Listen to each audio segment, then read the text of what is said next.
Estem en aquest indret per aquesta exposició, que és el Banc d'Espanya, un lloc inusual, que podem fer les lectures també, que nosaltres som presa també del capitalisme, és un edifici abandonat.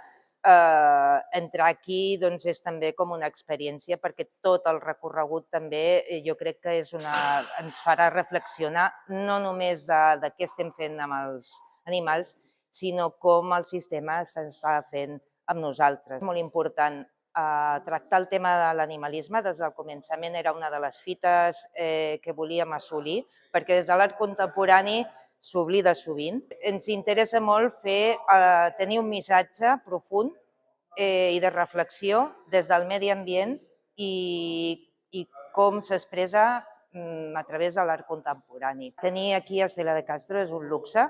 Vaig pensar qui era la persona més apropiada i l'artista més rellevant que toqués la vessant animalista i vaig pensar en ella i va ser una persona molt oberta per venir i per participar. El fet és que ja és la segona vegada que l'acull Mèdol i estem supercontents.